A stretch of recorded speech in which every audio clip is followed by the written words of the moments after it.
Docteur.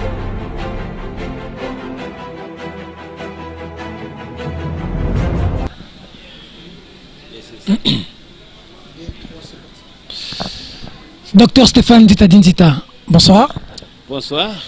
Invité du Vrai Journal, vous êtes président du PPPC, Autorité morale de la majorité morale. Vous avez fait une fusion avec le candidat Ondé Kajamba. Aujourd'hui, l'actualité, d'abord, c'est les sanctions de la communauté internationale. Vous avez les sanctions de l'Union européenne sur les autorités congolaises et les États-Unis qui viennent de frapper le général Olenga. Votre réaction, votre décryptage de ces faits?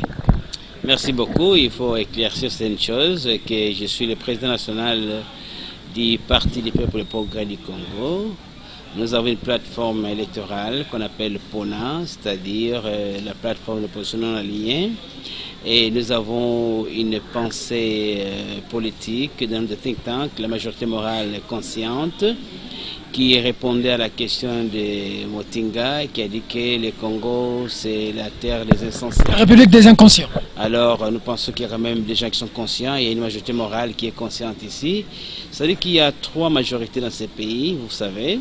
Il y a la majorité présidentielle, qui jadis était une, aujourd'hui tout un grand changement. Les gouverneurs qui ont gagné toutes les élections sont en désarrêt, et ainsi de suite. La majorité populaire qui a créé le rassemblement, qui est désassemblée, mais il y a une majorité morale qui reste. Et les 2 premières majorités avaient pour slogan Yebela pour notre groupe et pour Oumela pour l'autre. Et nous disons Batela Mbokanabiso. Donc il y a d'abord cette distinction qu'il faut faire, que nous sommes de la majorité morale consciente. Non, la RDC n'est pas la terre des inconscients. Il y a des hommes très conscients de ces pays. D'accord, les hommes très conscients, mais on est en train de vous sanctionner par la communauté internationale. Là, c'est une bonne chose. Je sais que par vos compétences de journaliste, vous êtes un avocat. Et en tant que juriste, il y a ce qu'on appelle dans le droit international l'hypocrisie diplomatique. C'est-à-dire, quand vous êtes dans le Gondwana, avant la séparation des continents, donc le pays qui aujourd'hui se situe au sud du Sahara, et que le président américain vous appelle son homologue, vous connaissez très bien que vous n'êtes pas homologue. Et il y a une différence très nette entre un président des États-Unis et un président d'une république. Tous sont des présidents. Faut éviter le néocolonialisme, monsieur le professeur. Comme tous les présidents, c'est comme tous les poissons, mais il y a un requin et une carpe. Mais quand même, c'est dans le sens que ça marche. Donc nous devons faire très attention avec ça. Mais en diplomatie, je disais qu'il y a une hypocrisie diplomatique, où les gens ne disent pas ce qu'on doit dire. Et c'est là où nous devons faire très attention aux Congolais ici. Le problème, c'est quoi justement? On ne doit pas nous faire croire que les sanctions étaient, comme je l'ai entendu dire par les autres, un jugement. On n'a pas jugé ici. Mais il y a 4 raisons fondamentales que l'Union européenne aime encourager les sanctions, entre autres pour préserver la paix internationale, pour encourager la démocratie, et que voulez-vous. Donc, ils ont le droit d'après du néocolonialisme à outrance, fustigé par la majorité. De sanctionner. On a quoi dit, on ne peut pas se tromper d'époque. Mais ce ne sont pas. Nous devons comprendre que nous sommes. L'époque qu'on peut se tromper, c'est de savoir que nous ne sommes pas ce que nous étions. Il y a maintenant les frontières qui sont tombées à travers le monde. Donc il y a ce que nous avons maintenant, une globalisation. Et le Congo n'est pas une île à soi-même. Ceci étant, je suis contre les sanctions. Contre les sanctions, pourquoi? Parce que ça nous dévie du vrai problème. On risque de croire maintenant qu'il y a les bons et les mauvais, et que les bons sont ceux qui ne sont pas maintenant dans la gestion de la chose, et que les mauvais, c'est qui gèrent la chose. Le problème du Congo a commencé il y a très longtemps. Et d'ailleurs, je pense qu'à ta naissance, déjà tu étais en difficulté. Parce que depuis 90, le pays est en ballottage. Donc, plus de 6 500 000 Congolais sont morts dans une guerre internationale non déclarée. Plus de 9 oiseaux venaient faire le problème ici. Alors ceux-là même qui sanctionnent aujourd'hui, hein, qui sont restés bouche bée quand les Congolais sont morts. Les Congolais n'ont pas été tués par les étrangers. Les rebelles, il n'y a jamais une rébellion étrangère ici qui était américaine ou qui était française ou qui était belge.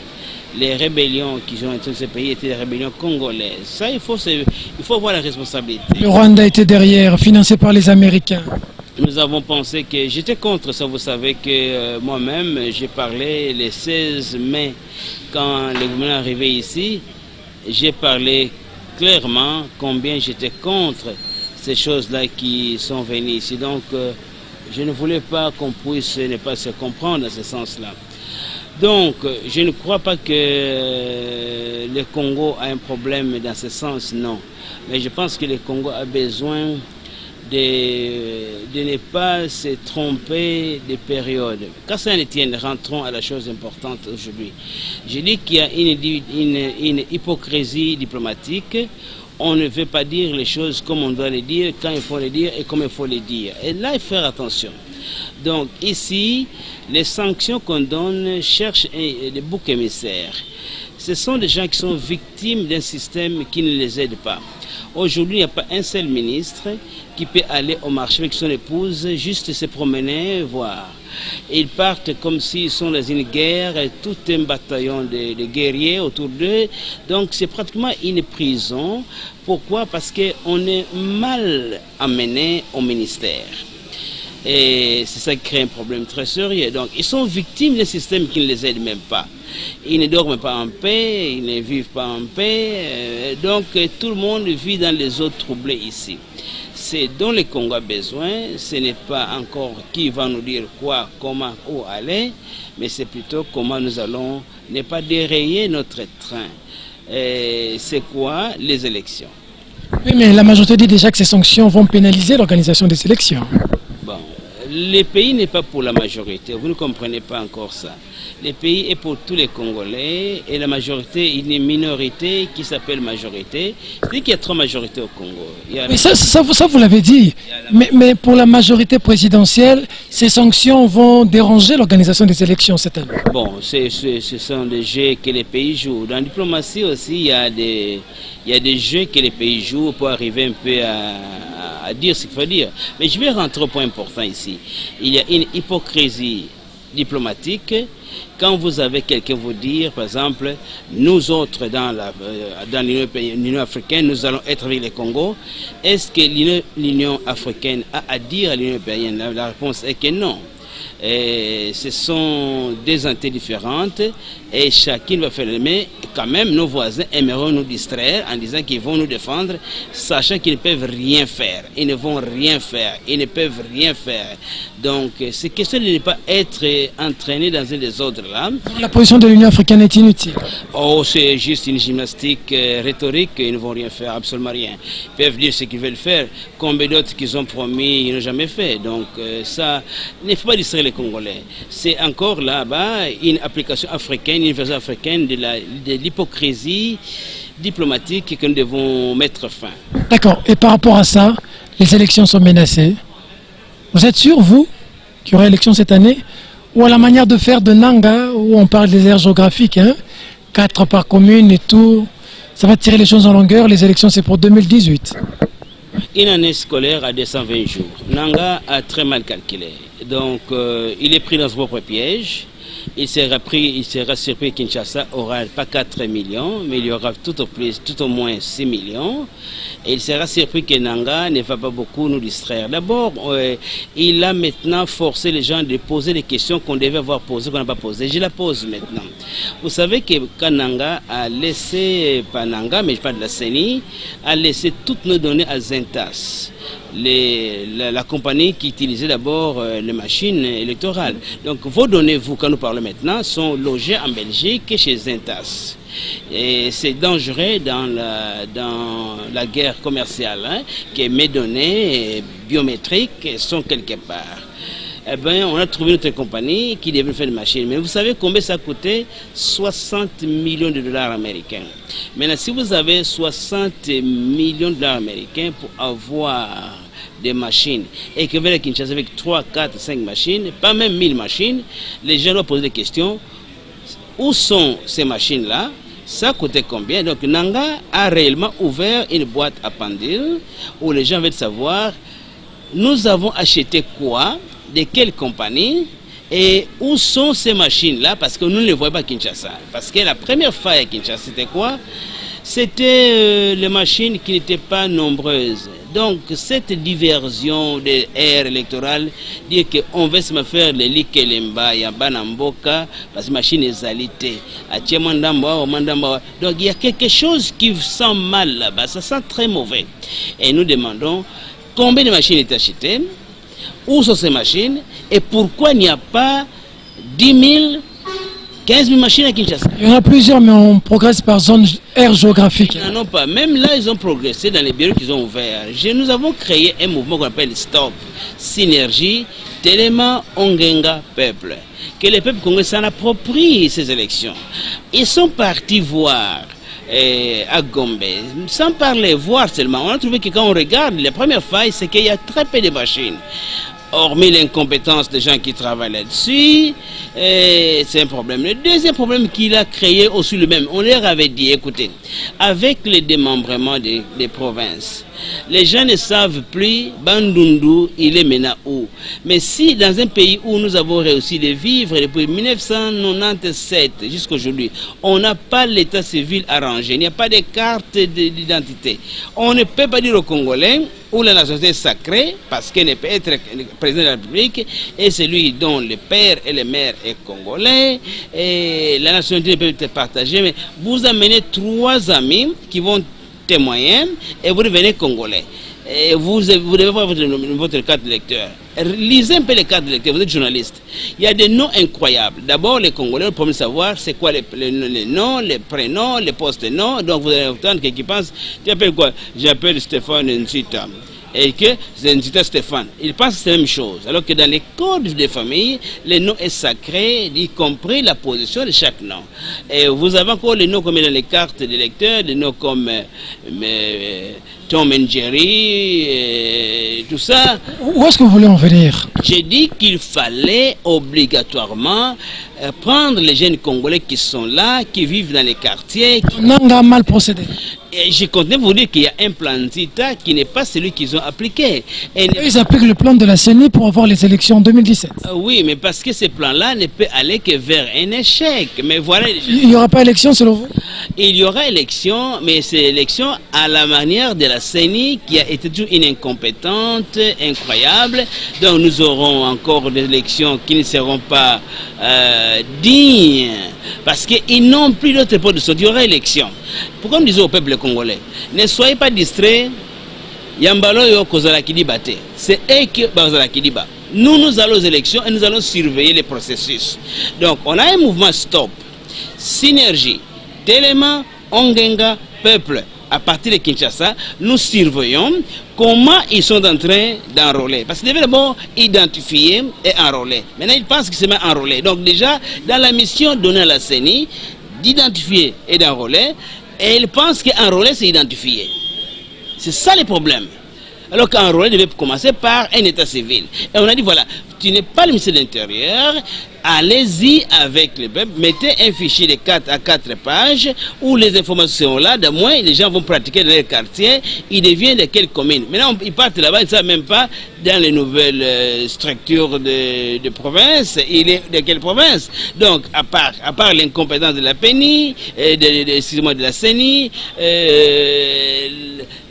le nombre limité de machines, vous avez encore les gens qui ne savent pas ils sont de quelle province, et ça crée un problème. Donc monsieur la CENI est pris dans son propre piège, parce que maintenant ça pose des questions réelles. Est-ce que... Des questions qu'ils ne répondront pas? Oh non, écoutez, le peuple est souverain. Aujourd'hui, la CENI vient de découvrir qu'elle a commis une erreur. Vous savez qu'il n'y a pas tout le monde qui vient nous dire qu'il n'y aura pas élection, parce que il y aura élection, malgré. Ils ont dit, bon voilà, maintenant dans les Kassai, il y a ceci, il y a ceci, il y a ceci, il n'y a pas d'élection. Il y aura élection dans les Kassai. Vous savez que nous... Il ne suffit pas de le dire, hein, chez vous, dans vos bureaux, dans un plateau de télévision, il y aura élection, puis il y a élection. Hein. Peter. C'est trop facile, monsieur le professeur. La politique a une psychologie politique, une sociologie politique et une histoire politique. La psychologie politique d'aujourd'hui au Congo, que ceux qui rêvent se réveillent. Il doit y avoir élection au plus tard le 31 décembre 2017. Point très bas. Les gens, certains disent qu'il n'y en aura pas. La sociologie politique dit nous allons en avoir. Et croyez-le-moi, aujourd'hui, heureusement que les Nations Unies ont commencé à ne plus faire leur hypocrisie diplomatique, que maintenant le secrétaire général va demander chaque 40 jours un rapport. Pourquoi? Parce que...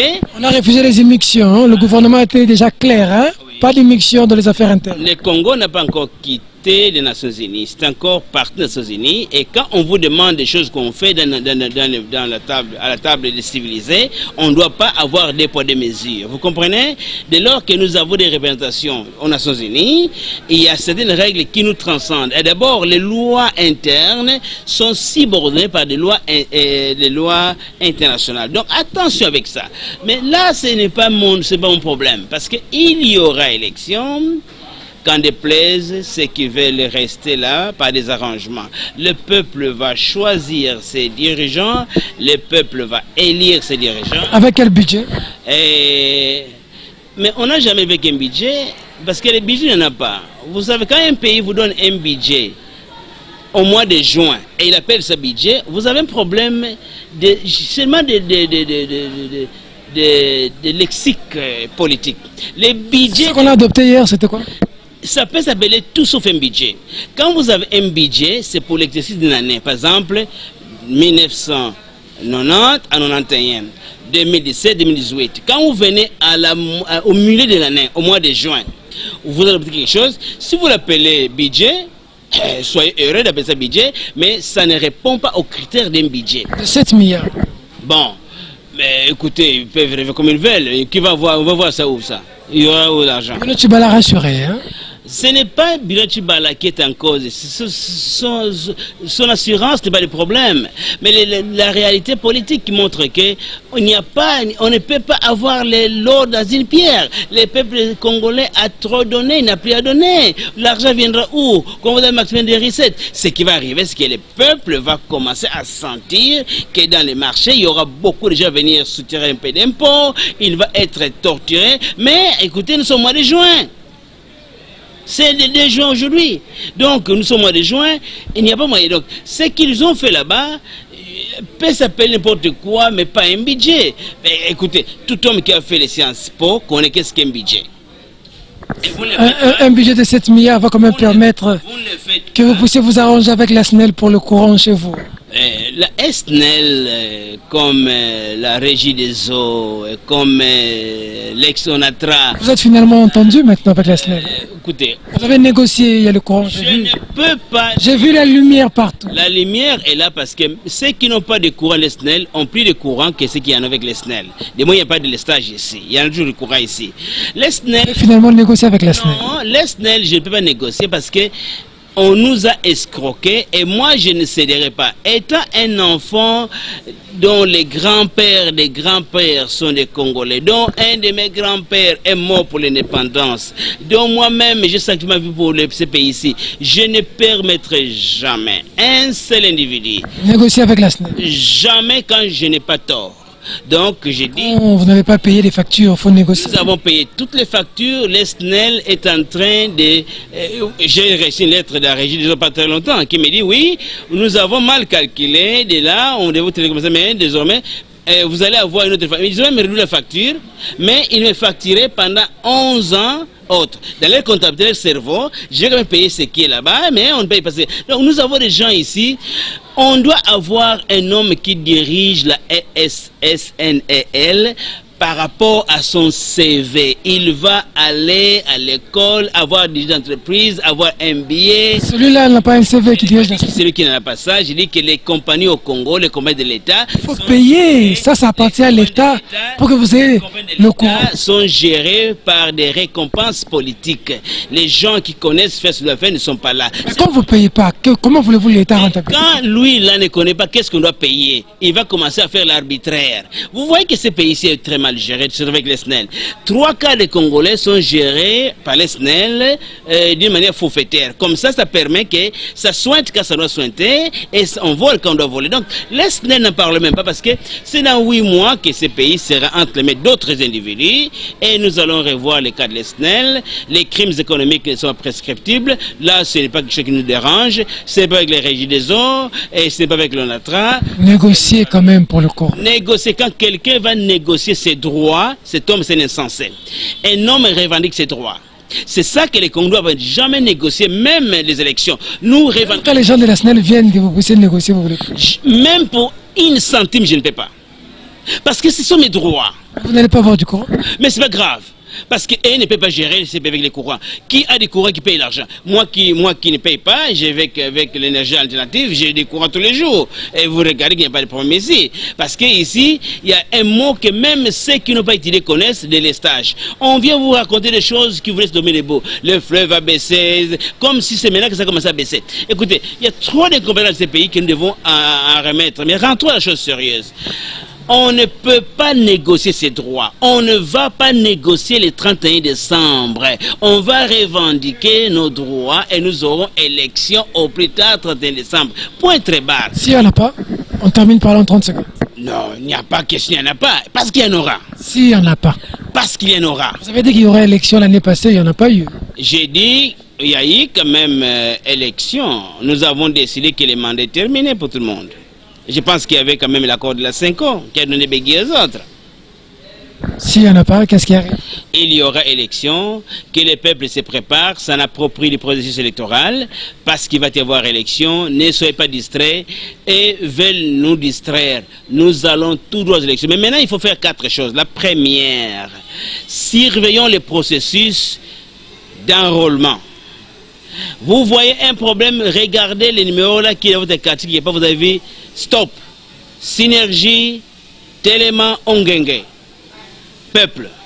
Ça commence à Kinshasa. Deuxièmement, quand on va afficher les noms des gens qui doivent voter, quand on va corriger, regardez si ces gens-là sont là. Troisièmement, quand on va corriger, regardez. Les jours de l'élection en synergie, nous allons prendre une copie de PV qui sera gardée. Comme ça, nous allons voir que la vérité des urnes sera la vérité des élections. Vous serez candidat?